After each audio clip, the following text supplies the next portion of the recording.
चलो तो हमने कार्ल मार्क्स है ना दुर्खिम खत्म कर लिया। कार्ल मार्क्स पुनः एक बार और प्रारंभ करते हैं, है ना। इससे पहले हम लोग थोड़ा बहुत पढ़े थे। अब आज से जो कार्ल मार्क्स की परिचय है उसके बारे में मैं बता रहा हूँ, ठीक है। जब भी हम कोई भी समाजशास्त्री पढ़ते हैं तो कैसे पढ़ते हैं, पहले उसका इंट्रोडक्शन, परिचय, फिर उसको क्या प्रभावित किया है, कौन कौन व्यक्ति उसको प्रभावित किया, इसके बारे में पढ़ते हैं, ठीक है। फिर उसकी पुस्तकें, फिर उसकी अवधारणा, इन सब चीज़ को पढ़ते पढ़ते हम धीरे धीरे आगे बढ़ते हैं, ठीक है। तो सबसे पहले हम क्या पढ़ेंगे, इसका कार्ल मार्क्स का परिचय। परिचय में मैंने आपको पहले बताया, तो जन्म है इसका 5 मई 1818 को हुआ, मृत्यु 14 मार्च 1883 को, ठीक है। जन्म स्थान है ट्रियर नगर में इनका जन्म हुआ है, ठीक है। अब ये जो व्यक्ति है ना, कार्ल मार्क्स का जीवन परिचय बहुत ही मतलब एकदम वृहद है। और अगर उसके बारे में हम देखें तो कई सारे देश से निकाले गए, कई सारे देश में गए, फिर वहाँ की राजनीतिक प्रक्रियाओं में भाग लेता था, राइटिंग करता था, लिखता था, है ना। और वो राज्य के विरुद्ध या सरकारों के विरुद्ध जब ये लिखता था तो सरकार इसे पसंद नहीं करते थे। फिर सरकार क्या करते थे, जो तत्कालीन सरकार होते हैं, गवर्नमेंट होते थे, वो इनको उस देश से बाहर निकालने का प्रयास करते थे, तो देश निकाला इसका ज़्यादा होता था, ठीक है। और साथ ही एक उनकी जो बचपन की मित्र थी उनके साथ इसका विवाह हो गया, और विवाह के बाद इसकी जो पत्नी है उन्होंने बहुत सहयोग किया, है ना, लेखन कार्य में सहयोग किया। धीरे धीरे जब यह व्यक्ति जो है विदेश इधर उधर घूम रहे थे, विदेश घूमते घूमते एक व्यक्ति से इसका दोस्ती हो गया जिसका नाम है फ्रेडरिक एंगल्स। ये जो फ्रेडरिक एंगल्स है, इन्होंने इस जो फ्रेडरिक एंगल्स उसके पिताजी उद्योगपति थे, है ना, और वो एंगल्स से उनको लेखन कार्य में बहुत मजा आता था। साम्यवादी संघ इन्होंने बनाया, ठीक है, साम्यवादी संघ, साम्यवादी संघ का निर्माण किया,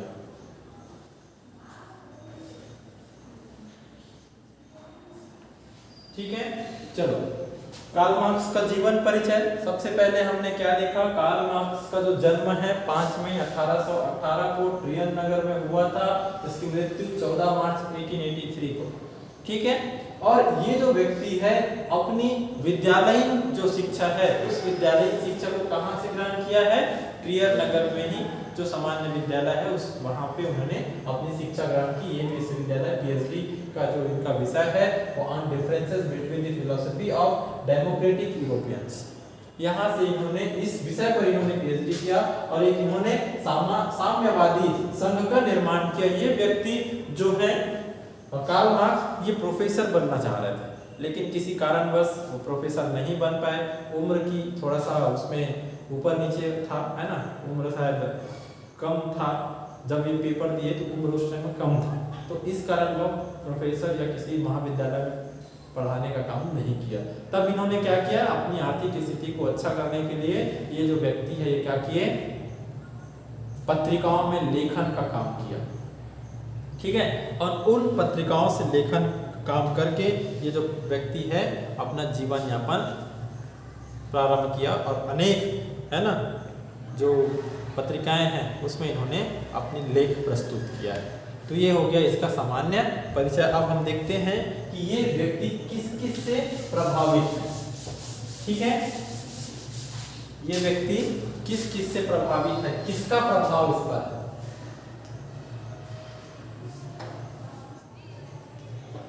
किसका प्रभाव इस पर पड़ा, ठीक है। सबसे पहले हम देखते हैं ये जो कार्ल मार्क्स है, कार्ल मार्क्स को मुख्यतः हम, है ना, द्वंद्वात्मक भौतिकवाद से ज़्यादा हम जानते हैं, है ना, और इनके बहुत सारे अवधारणा हैं। ये तो अपने नाम के साथ ही जाना गया मार्क्सिज्म, है ना, मार्क्सवादी परिप्रेक्ष्य, ठीक है, जो भौतिक आधार पर बात करता है, हर चीज को भौतिक वस्तुओं के आधार पर मानता है, ठीक है। तो ये व्यक्ति किससे प्रभावित हुए, सबसे पहले ये व्यक्ति जो है एंगल्स से हीगल से प्रभावित है। किससे, हीगल। और हीगल कौन है, हीगल की किस विचारधारा से प्रभावित है, हीगल की द्वंद्ववाद से प्रभावित हुए, हीगल की द्वंद्ववाद से प्रभावित हुआ।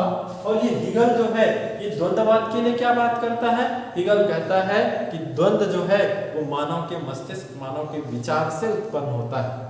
द्वंद्व जो है मानव के मस्तिष्क या मानव के विचार से उत्पन्न होता है, और इसी द्वंद्व के बारे में हीगल ने बात किया था। ठीक है, क्या चीज बोला मैं?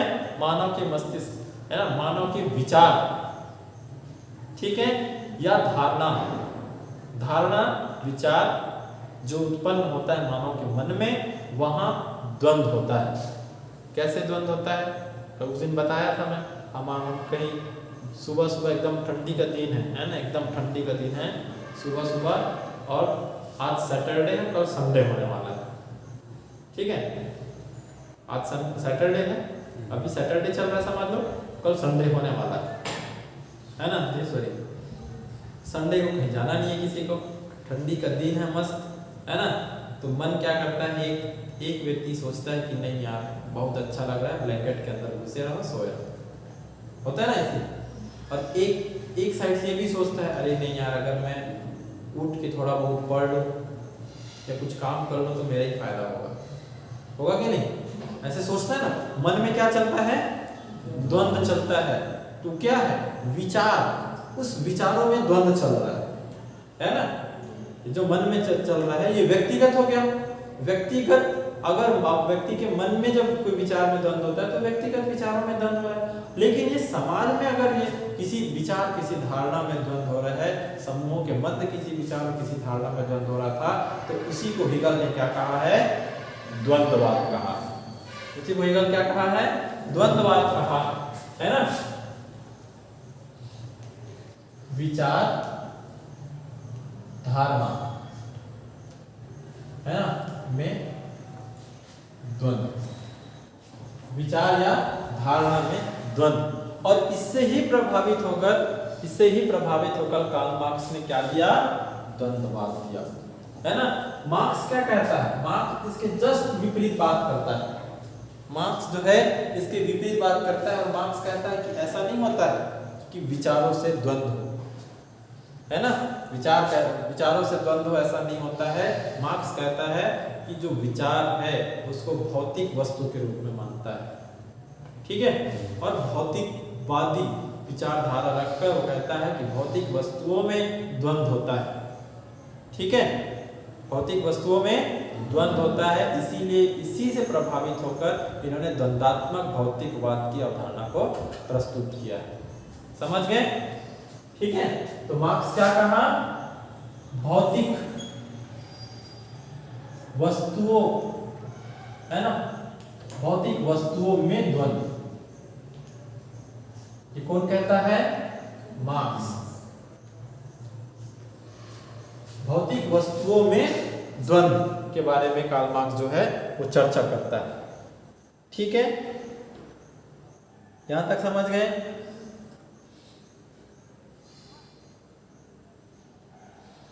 आगे बढ़ें, चलो।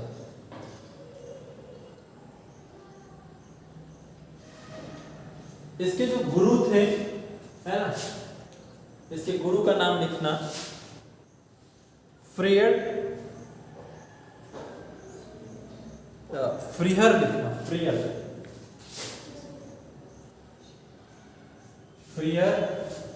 है ना, फ्रीहर लुडविग वेस्टाफरेन,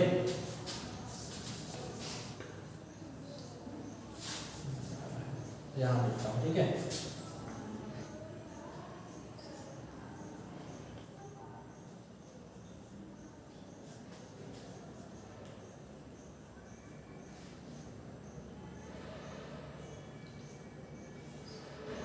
फ्रीहर लुडविग वेस्टाफरेन इनके गुरु थे, ठीक है। और इन्होंने इनसे बहुत ज्यादा, ये व्यक्ति जो है कार्ल मार्क्स, इनसे प्रभावित हुए थे और अपनी जीवन की बहुत सारे जो पहलू हैं इनसे ही प्रभावित होकर वो अपने जीवन यापन करते थे। अपने जीवन की जो बहुत सारी ज्ञान है वो इनसे ही सीखे थे, ठीक है। एक व्यक्ति और है, ठीक है, जिसका नाम है फायरबाख। फायरबाख। ठीक है, फायरबाख से प्रभावित होकर मार्क्स ने भौतिकवादी, तो फायरबाख है, इस फायरबाख से भौतिकवाद की अवधारणा को, फायरबाख के भौतिकवादी अवधारणा से मार्क्स जो है प्रभावित हुए और इस फायरबाख और हेगल की अवधारणा को मिलाकर उन्होंने एक नई अवधारणा प्रस्तुत किया है, जो कि क्या है, द्वंद्वात्मक भौतिकवाद, जो कि क्या है, द्वंद्वात्मक भौतिकवाद। ठीक है,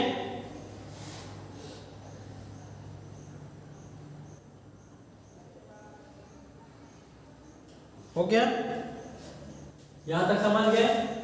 ये जो व्यक्ति है, ये उस समय एक दो व्यक्ति हुआ करते थे उनके दोस्त के जैसे, है ना, सेवगिनी और गांच। ठीक है, क्या नाम बताया, सेवगिनी और गांच।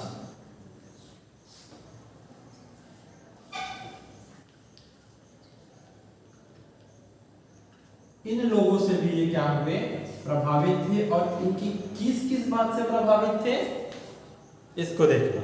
सबसे पहले इन लोगों की तर्क की शक्ति की अवधारणा से प्रभावित, तर्क की शक्ति, तर्क की शक्ति से प्रभावित हुए, है ना। तर्क की शक्ति की अवधारणा इन्होंने दिया और इस तर्क की शक्ति की अवधारणा से ये प्रभावित हुए। ठीक है, फिर सैद्धांतिक आलोचना की विधि, सैद्धांतिक आलोचना की विधि से प्रभावित हुए।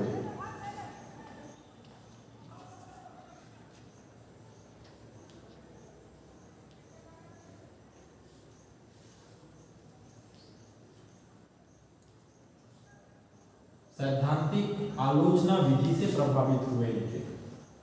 ठीक है, हो गया। और इन्हीं से इनके इतिहास के दर्शन, इतिहास के दर्शन से प्रभावित हुए।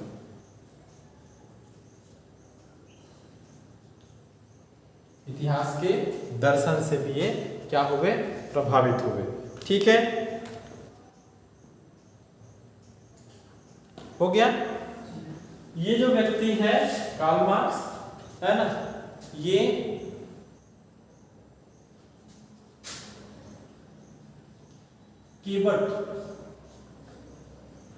केबट से भी प्रभावित हुए और केबट के ये आदर्श साम्यवादी सिद्धांत से प्रभावित थे। केबट के कौन सी सिद्धांत, आदर्श साम्यवादी, आदर्श साम्यवादी सिद्धांत से प्रभावित है।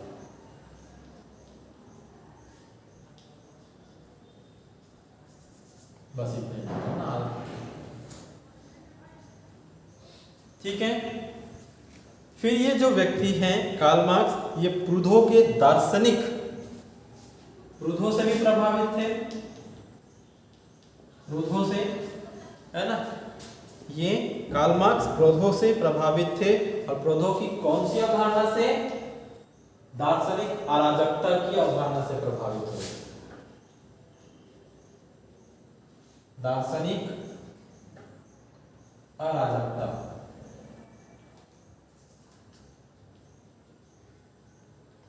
दार्शनिक अराजकता से।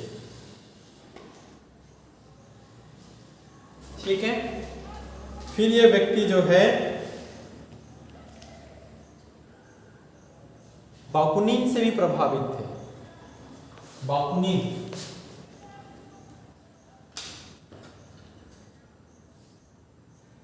है ना, बाकुनिन से प्रभावित हुए, है ना। और बाकुनिन की किस अवधारणा से प्रभावित हुआ, साम्य अराजकतावादी अवधारणा से प्रभावित हुए। ये दार्शनिक अराजकतावादी और इससे साम्य अराजकता, साम्य अराजकता, साम्य अराजकता वादी दृष्टिकोण से प्रभावित हुए। ठीक है,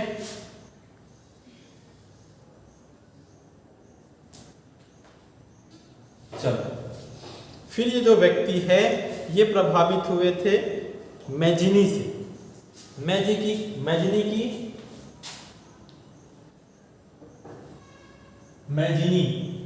जा है ना, मैजिनी की अवधारणा क्रांतिकारी देशभक्ति अवधारणा,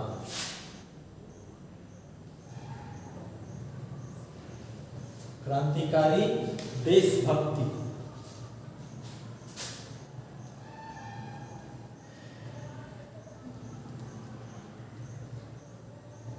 क्रांतिकारी देशभक्ति से। ठीक है, मैजिनी के क्रांतिकारी देशभक्ति से प्रभावित हुए। ठीक है, फिर ये जो व्यक्ति है ये वुल्फ और फ्रेडरिक एंगल्स से भी प्रभावित थे। फ्रेडरिक एंगल्स इसके दोस्त, जिनसे ये क्या हुए, प्रभावित थे, है ना। वुल्फ और एंगल्स,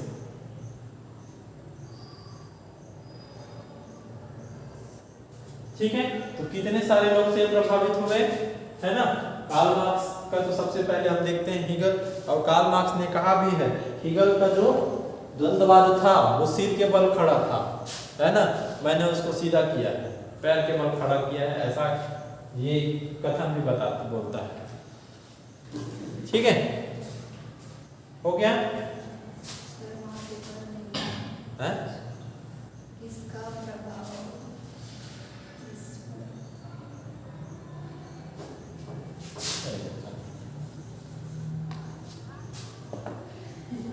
इस पर लिखा था रे, इसका प्रभाव इस पर पड़ा। ठीक है, हो गया। तो यहां समझ में आ गया किस किस से क्या क्या प्रभावित हुए, ये क्या क्या किससे किससे लिया है, समझ गए।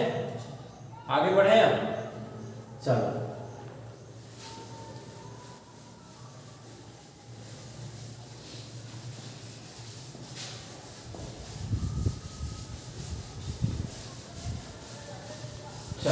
आगे बढ़ते हैं अब हम इनकी पुस्तकों की ओर, है ना।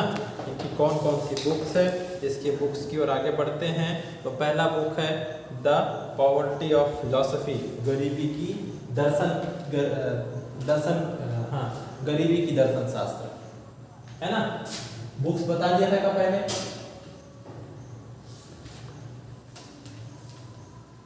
चलो, पहला बुक्स क्या है, द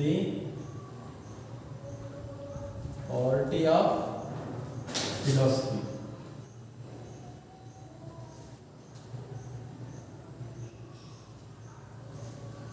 पहला बुक क्या है, द पॉवर्टी ऑफ फिलॉसफी, 1847 में बुक लिखा हुआ था। ठीक है, चलो दूसरा बुक क्या है, द कम्युनिस्ट मैनिफेस्टो, सबसे महत्वपूर्ण पुस्तकों में इसको गिना जाता है। ठीक है,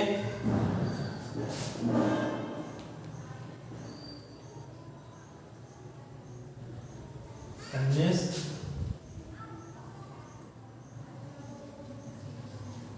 मैनिफेस्टो, द कम्युनिस्ट मैनिफेस्टो सबसे महत्वपूर्ण पुस्तक में गिना जाता है। 1848 ये बुक प्रकाशित हुआ। ठीक है, हो गया। फिर इसकी सबसे एक अलग बुक और बहुत इंपॉर्टेंट बुक है वैल्यू, प्राइस एंड प्रॉफिट। तीसरा बुक है value, price and profit, value, price and profit. ठीक है, 1864 में यह बुक लिखा हुआ है। इसके बीच में बहुत सारा बुक है ना, लेकिन जो महत्वपूर्ण पुस्तक है उसको हम अभी लिख रहे हैं। ठीक है, दास कैपिटल,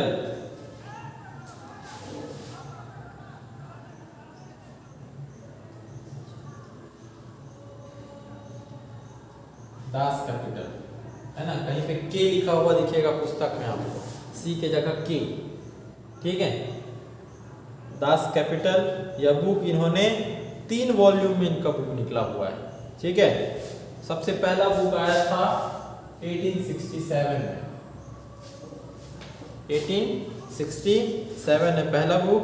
फिर इसके मरने के पश्चात 2 बुक आया, 2 वॉल्यूम आया ना, इसको वॉल्यूम 1 लिख देता हूँ। चलो वॉल्यूम 1 1867 1885 है ना, 1867 1850 1885 और 1894 में ये जो पुस्तकें हैं ये इसकी 3 वॉल्यूम हमारे सामने प्रस्तुत हुआ। ठीक है, समझ गए। और इन्होंने बहुत सारे निबंध भी लिखे, लेख।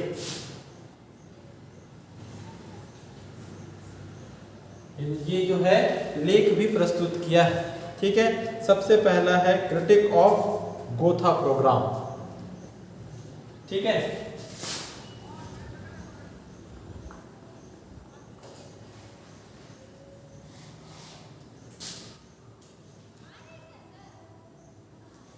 क्रिटिक्स ऑफ गोथा प्रोग्राम है ना, ये गोथा प्रोग्राम हो गया।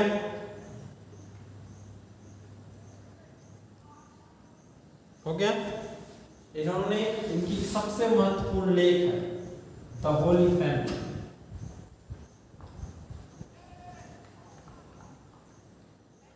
द होली फैमिली हो गया। और एक और है, सबसे महत्वपूर्ण है ये भी, जर्मन आइडियोलॉजी।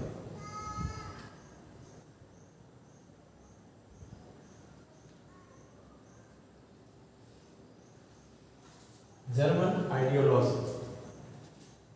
ठीक है, ये सारी पुस्तकें हमें याद करके रखना है। ठीक है, बहुत महत्वपूर्ण पुस्तकों में से आता है भाई, इसको हमें याद करके रखना है। ठीक है, चलो अब हम आगे बढ़ें, याद रहेगा। हाँ, आगे बढ़ें। अब हम देखते हैं इसकी अवधारणाएं, क्या क्या अवधारणाएं हमने प्रस्तुत किया है।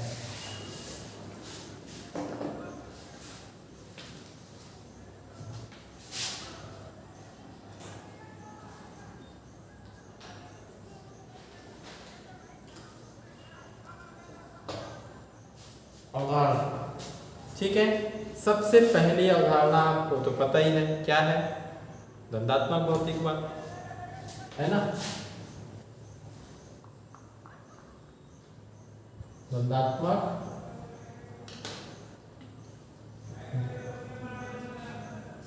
द्वंद्वात्मक भौतिकवाद। दूसरा है ऐतिहासिक भौतिकवाद। दूसरा है ऐतिहासिक भौतिकवाद। ठीक है,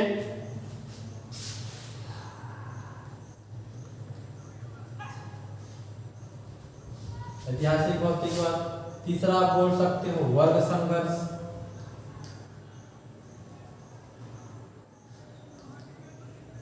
ठीक है, वर्ग संघर्ष है ना। फिर साम्ययी विज्ञान का विकास।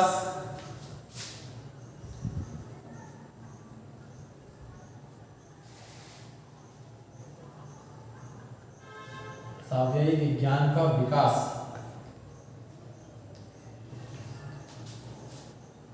ठीक है, फिर अतिरिक्त मूल्य का सिद्धांत।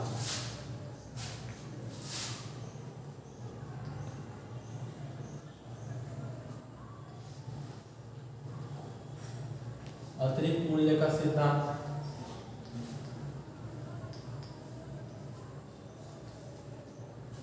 हो गया। फिर पृथकता का नीति, पृथक्करण भी लिख सकते हो है ना इसको।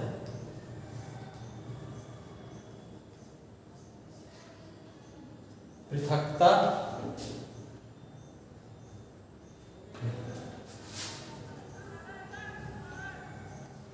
का सिद्धांत या पृथक्करण नीति। ठीक है, पृथकता का सिद्धांत या पृथक्करण नीति हो गया। फिर सामाजिक चेतना।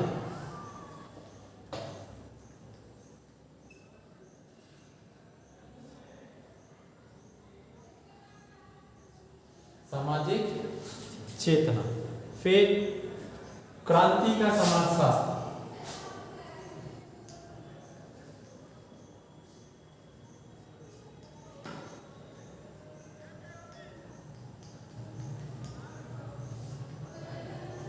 क्रांति का समाजशास्त्र। फिर राजनीति व कानून का समाजशास्त्र,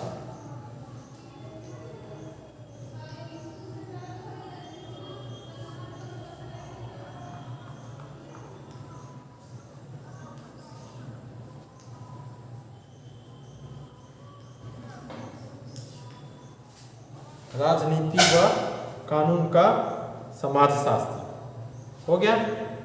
फिर इन्होंने फिर एक और बात की, पूंजीवादी अवधारणा।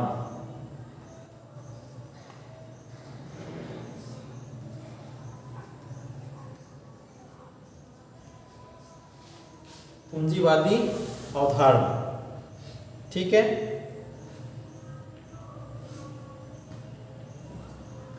हो गया। फिर ये बात करता है जनसंख्या का समाजशास्त्र।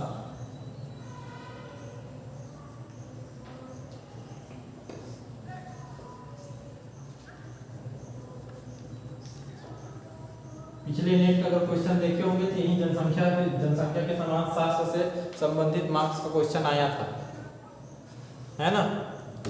हो गया। फिर है अमानवीकरण की अवधारणा।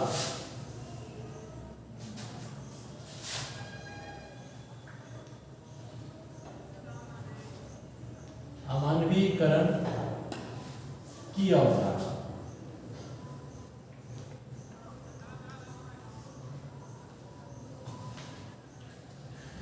अमानवीकरण की अवधारणा, है ना। और इसके अलावा अनेक और बहुत सारे हैं, है ना। 3 4 5 4 अंक और है, 4 से ज़्यादा है, 5 6 तो है। इतनी अवधारणा इन्होंने और प्रस्तुत किया है। तो इतना अवधारणा बहुत है, इतना अवधारणा आप ना याद करके रखिएगा, ठीक है। समझ गए ना। चलो अब हम पहली अवधारणा की ओर आगे बढ़ते हैं, ठीक है। पहली अवधारणा क्या है? ऐतिहासिक भौतिकवाद की ओर आगे बढ़ते हैं, उसके बाद गुणात्मक भौतिकवाद, ठीक है।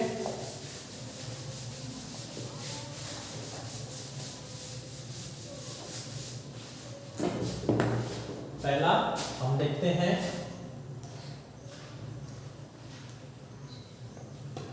ऐतिहासिक भौतिकवाद।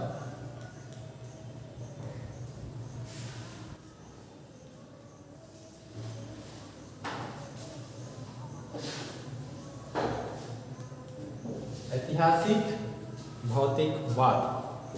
ऐतिहासिक भौतिकवाद के बारे में हमें कहाँ से जानकारी मिलता है?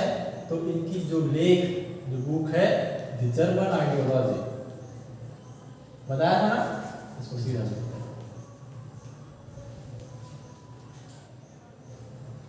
बताया हूं ना इसको। द जर्मन आइडियोलॉजी से हमें इसके बारे में पता चलता है, ठीक है। लेकिन ऐतिहासिक भौतिकवाद के बारे में सबसे पहले वेपर और कोल ने इसके बारे में चर्चा किया था। वेबर भी बोला हूं ना, वेपर, क्या बोला हूं? वेपर और कोल ने इसके बारे में पहली बार, है ना,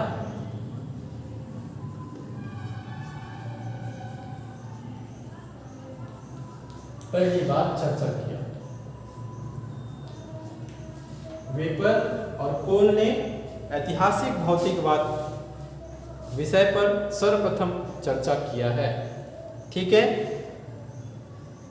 और ये ऐतिहासिक भौतिकवाद की चर्चा तो किया है, और इसमें इन्होंने क्या कहा है? देखो, नाम चेंज होता रहता है ना, लेकिन बात वही करते हैं। इन्होंने ऐतिहासिक भौतिकवाद के जगह में इतिहास की आर्थिक व्याख्या की है ना। इसकी जगह में ऐतिहासिक भौतिकवाद की जगह में क्या कहा? ये इतिहास, ऐतिहासिक आर्थिक व्यवस्था, ठीक है। क्या ऐतिहासिक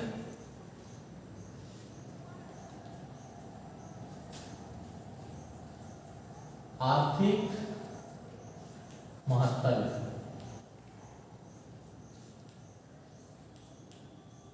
ऐतिहासिक आर्थिक महत्ता की चर्चा किया है किसने? वेपर और कुल। ठीक है, ठीक है। चलो, ये जो ऐतिहासिक भौतिकवाद है, ये ऐतिहासिक भौतिकवाद के लिए यह जो व्यक्ति है कार्ल मार्क्स, ये हिगल से भी इन्होंने ऐतिहासिक भौतिकवाद पढ़ने के लिए प्रेरित हुआ था, है ना।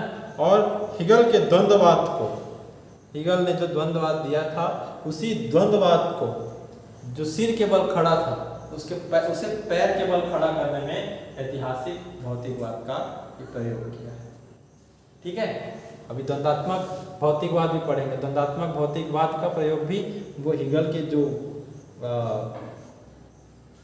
विचार है, उस विचार जो उल्टा खड़ा हुआ था, जो उसमें विचार और धारणा के बारे में प्रमुखता बताई है, वह जो है मार्क्स ने क्या कहा है कि वो विचार और धारणा नहीं, वो क्या है? भौतिक वस्तु है। ठीक है ना।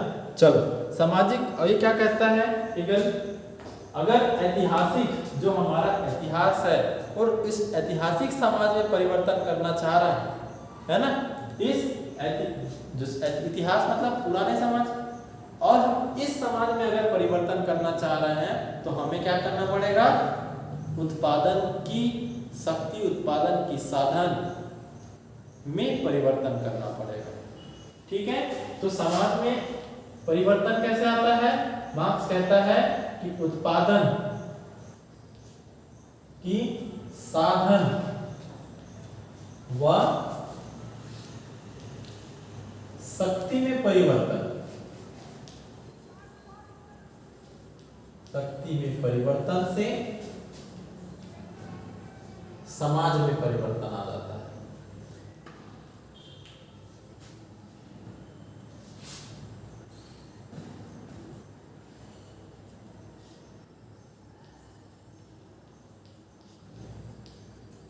ठीक है, उत्पादन की साधन व शक्ति में अगर परिवर्तन किया जाए तो ये कितना भी ऐतिहासिक समाज रहा है ना, कितना भी ऐतिहासिक समाज है, पुराना समाज है, वह समाज क्या हो जाता है? परिवर्तित हो जाता है। और हिगल इसी को क्या कहता है? हिगल कहता है विचारों में, धारणाओं में परिवर्तन कर दो तो ऐतिहासिक या पुराना जो समाज है वो क्या हो जाएगा? परिवर्तन हो जाएगा। इस प्रकार की बात जो है कौन करता है? हिगल करता है। ठीक है, चलो, तो ये जो कार्ल मार्क्स है, ये कार्ल मार्क्स जो है वो इतिहास की व्याख्या किस आधार पर किया है? इतिहास की व्याख्या इन्होंने भौतिकवादी सिद्धांत के आधार पर इन्होंने इतिहास की व्याख्या की। ठीक है ना। मार्क्स ने इतिहास की व्याख्या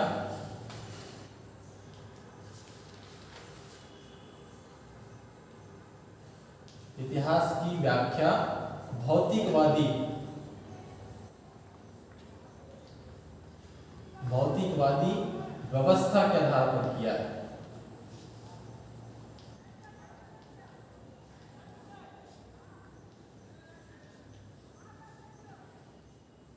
भौतिकवादी व्यवस्था के आधार पर किया। ठीक है,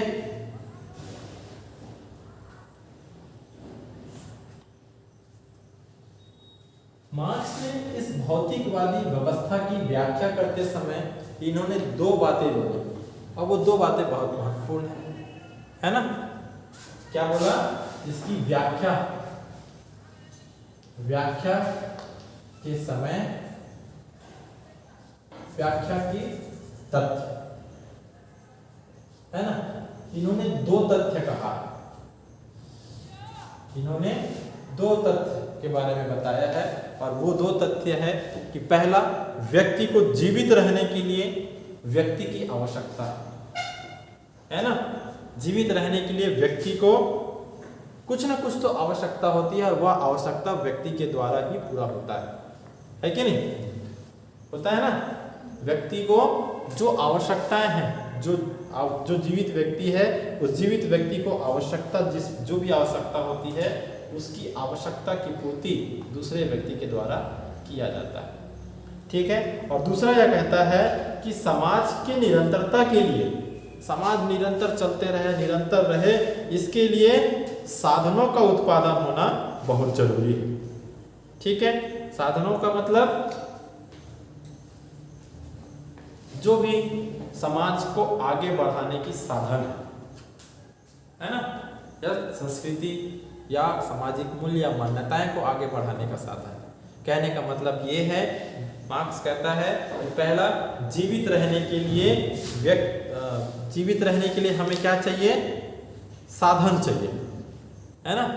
जीवित रहने के लिए हमें साधन चाहिए और समाज के विकास, समाज को निरंतरता बनाए रखने के लिए हमें भी साधन, उसके लिए भी साधन चाहिए। और दोनों जगह पे साधन की बातें जो है वो अलग अलग है ना। तो इसमें अगर व्यक्ति जीवित रहेगा, जीवित कैसे रहेगा? कुछ ना कुछ तो उसे चाहिए, कुछ ना कुछ साधन चाहिए जीवित रहने के लिए, है ना। तो जीवित रहने के लिए साधन,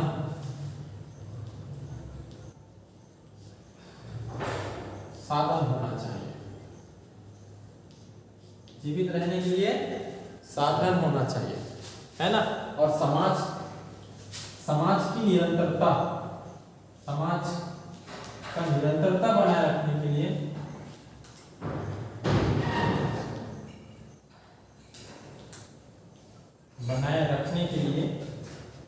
बच्चे चाहिए, बच्चे की आवश्यकता होती है।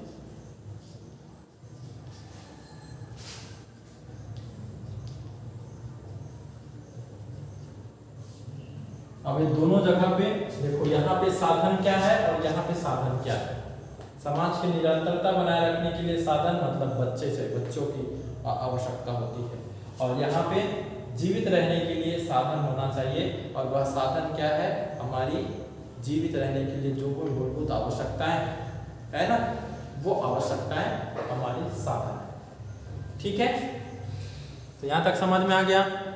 ठीक है, चलो अब हम देखते हैं ऐतिहासिक भौतिकवाद के कोई मुख्य बातें, या इसको अभी छोड़ते हैं, हम आगे बढ़ते हैं कि जो समाज है, ऐतिहासिक भौतिकवाद के अंतर्गत हम समाज के विकास कैसे करते हैं, और ये बहुत महत्वपूर्ण है, यहाँ से क्वेश्चंस बना हुआ है ना।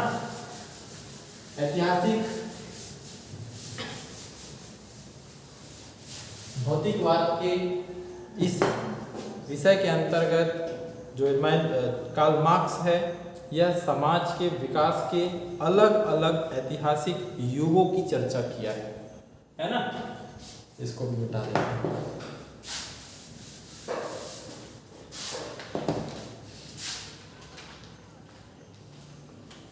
समाज के विकास के विभिन्न युग,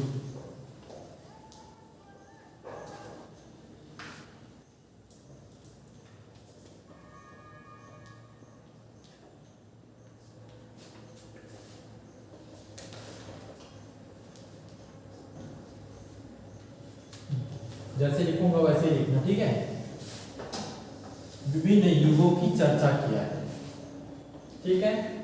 इन्होंने 5 प्रकार के युग बताए। कितने प्रकार के युग बताए हैं? 5। इन्होंने कहा कि जब समाज विकास हो रहा था, समाज आगे बढ़ रहा था, तो समाज धीरे धीरे करके आगे बढ़ा है ना। समाज में धीरे धीरे परिवर्तन आया, धीरे धीरे आगे बढ़ा है। और ये क्वेश्चंस आपको यूजीसी नेट के पेपर में आपको दिख जाएगा, है ना।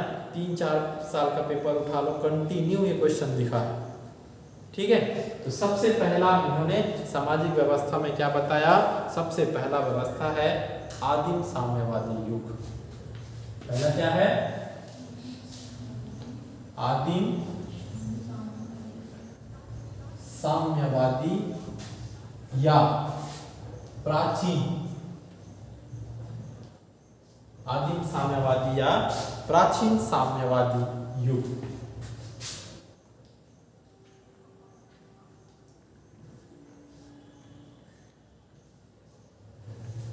ठीक है, ये पहला युग। और ये ऐसी लाइन से पूछता है ना, इसको ध्यान देना, इसको लाइन से पूछता है कि किसके बाद कौन आया, किसके बाद कौन सा आया, फिर किसके बाद कौन सा आया, फिर लाइन से पूछता है। ठीक है, लाइन से याद रखना। ठीक है, आदिम साम्यवादी युग हो गया। ठीक है, इसको हम क्या बोलते हैं, प्रिमिटिव कम्युनिज्म, है ना। दूसरा है दास या दासत्व का युग।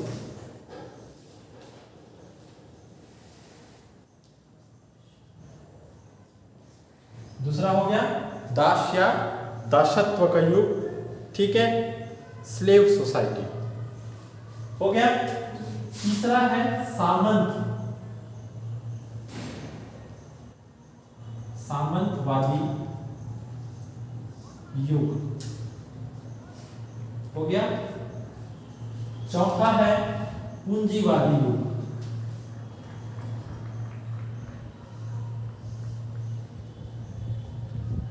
हो गया, हो गया। और पांचवा है साम्यवादी युग।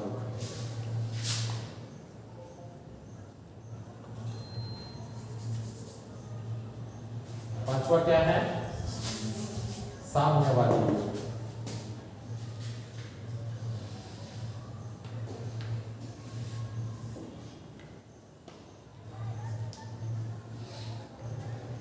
ठीक है, ये पूरा 5 लाइन से याद होना चाहिए, लाइन से, है ना, क्योंकि प्रश्न जो है लाइन से ही पूछा जाता है।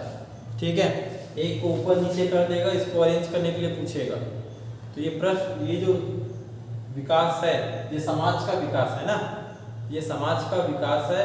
इसे समाज के विकास को आपको लाइन से याद करना है।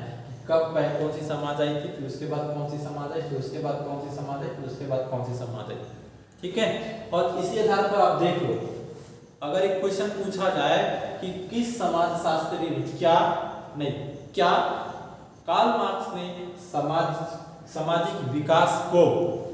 सामाजिक विकास की प्रक्रिया को रैखिक प्रक्रिया माना है, तो हाँ आएगा या नहीं। क्या कार्ल मार्क्स ने समाजवादी प्रक्रिया, समाज के विकास की प्रक्रिया को रैखिक प्रक्रिया माना है, हाँ या नहीं। हाँ, कल बताना। ठीक है, ठीक है, कल बताना इसके बारे में, है ना। चलो, अब इसकी विशेषताओं के बारे में चर्चा करें। ऐसी लिखो ना बीच में, हैं। अब हम इसकी विशेषता के बारे में चर्चा करते हैं।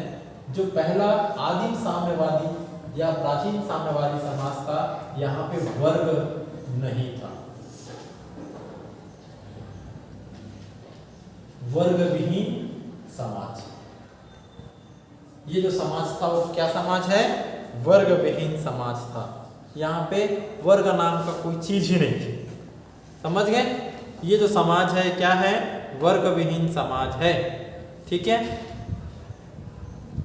हो गया। दूसरा, यह समाज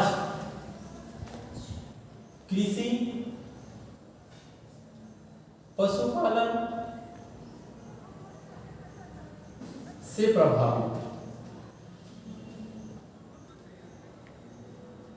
कृषि और पशुपालन से प्रभावित थे, कृषि और पशुपालन करते थे।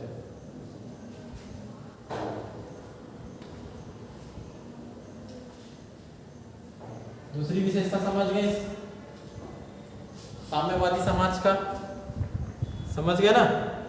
तीसरी चीजें हैं यहाँ पे श्रम विभाजन है।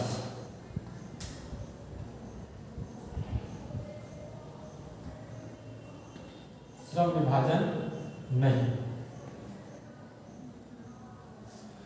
ठीक है, ये समझ में आ गया, हो गया।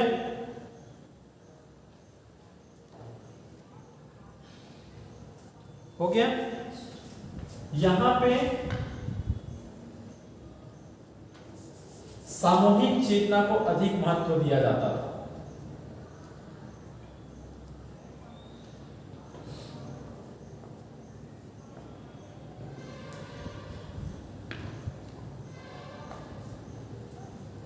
सामूहिक चेतना को महत्व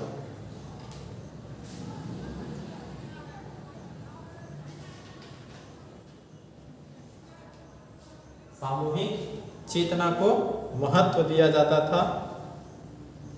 हो गया।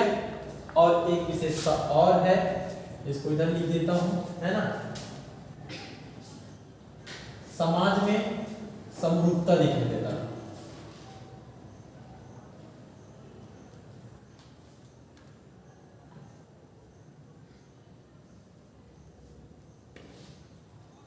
समाज में क्या दिखाई देता है?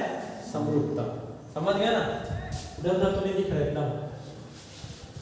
हाँ, पहला हम क्या देखें, ये जो आदिम साम्यवादी समाज है, इस आदिम साम्यवादी समाज में वर्ग विहीन समाज है। ये वर्ग विहीन समाज है, यहाँ कोई वर्ग नहीं है, और वर्ग नहीं होने के कारण इस समाज में हमें समरूपता दिखाई देता है। ये जो समाज था कृषि और पशुपालन पर आधारित समाज है, यहाँ पे श्रम विभाजन हमें नहीं दिखाई देता, और यहीं पे सामूहिक चेतना हमें अत्यधिक दिखाई देता है। सामूहिक चेतना का महत्व है। समझ गए? तो क्वेश्चन पूछेगा कि कार्ल मार्क्स के आदिम साम्यवादी या प्राचीन साम्यवादी युग में युग की कौन कौन सी विशेषता है? तो ये विशेषता ऑप्शंस में रहेगी। इस विशेषता को ऑप्शन से आपको टिक करना है। समझ गए? तो पहला चीज समझ में आ गया। दूसरा चीज हम देखते हैं, जो दूसरा चीज है दास, है ना, या दासत्व का युग। इसकी विशेषता क्या है? इसकी विशेषता है वर्ग का उदय हो गया। यहाँ पे वर्ग का उदय, हमें यहाँ पे वर्ग दिखना शुरू हो गया, और वर्ग जब वर्ग का उदय हुआ तो यहीं पे वर्ग संघर्ष हमें स्पष्ट दिखाई देता है। वर्ग संघर्ष दिखाई देता है। ठीक है, वर्ग का उदय हुआ और वर्ग संघर्ष हमें दिखाई दिया। हो गया? हो गया? अब ये जो सामंतवादी युग था, है ना, इसकी विशेषता क्या है? इधर ही लिख देते हैं इसको। ये जो सामंतवादी युग है, इसकी विशेषता है कि जो राज्य का एकाधिकार था, राज्य का अधिकार, है ना, राज्य पर राजा का एकाधिकार था।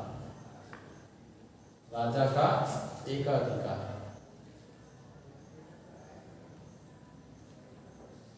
राज्य पर राजा का एकाधिकार था। ठीक है। दूसरी चीज क्या है कि जब राजा का पूरा राज्य पर एकाधिकार था, तो यहाँ भूमि पर सामंतों का अधिकार हमें दिखाई देता है। कहाँ आते हैं? पूंजीवादी समाज में। ठीक है, जो पूंजीवादी समाज है ना, इस पूंजीवादी समाज में पूंजीपति व्यक्तियों का अधिकार होता है ना, इसमें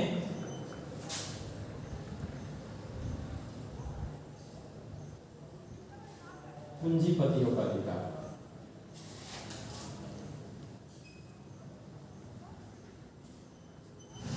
किसका अधिकार?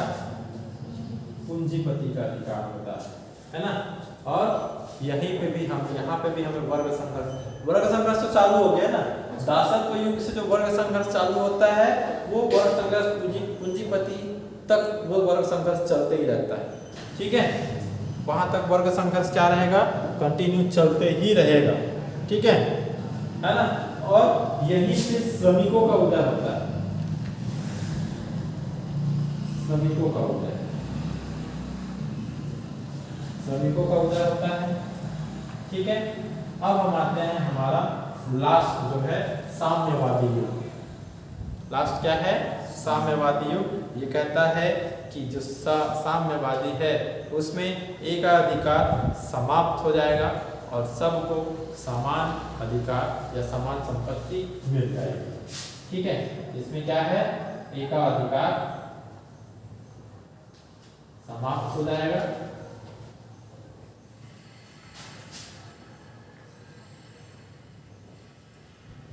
एकाधिकार समाप्त हो जाएगा और सभी को